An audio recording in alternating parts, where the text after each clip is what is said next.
You had something to say. You knew exactly what you thought, and you said nothing. Not because you didn't have the words, not because the moment wasn't right, but because somewhere along the way, you learned that speaking up cost more than staying quiet. So you swallowed it, like you always do. You've sat in conversations where something said was wrong and let it pass, watched situations unfold in directions you could see coming, and said nothing. Absorbed things that bothered you deeply without ever mentioning them. Not once. And you've gotten so good at it that most people around you genuinely believe you're easygoing, unbothered, low maintenance. They have no idea how much is being managed silently behind that stillness. Psychologists identify this pattern as conflict-avoidant silencing, and it almost never develops by choice. It develops through experience, specifically, repeated experiences where expressing an opinion, a need, or a boundary produced an outcome worse than the original problem. Conflict, punishment, withdrawal of affection, being dismissed, ridiculed, or made to feel that your perspective was more trouble than it was worth.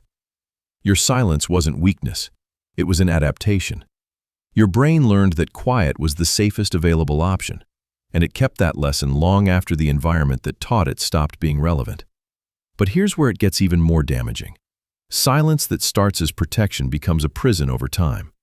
When you consistently suppress your voice in relationships, at work, in everyday interactions, you don't just avoid conflict, you avoid being known. People build relationships with the version of you that never pushes back, never expresses discomfort, never takes up space with a difficult opinion. And that version isn't really you.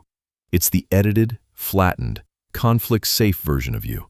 And living inside it, permanently, is one of the loneliest experiences a person can have. And here's what research in communication psychology consistently confirms. People who chronically silence themselves to keep peace report significantly higher levels of internal resentment, anxiety, and emotional exhaustion than people who express themselves, even imperfectly. The conflict you avoided on the outside didn't disappear. It moved inward. And internal conflict, carried silently over years, does considerably more damage than any difficult conversation ever would have. You were never the problem. You were just in environments that treated your voice like one. The opinions you've swallowed, the needs you've minimized, the boundaries you never said out loud, they were always valid. They still are.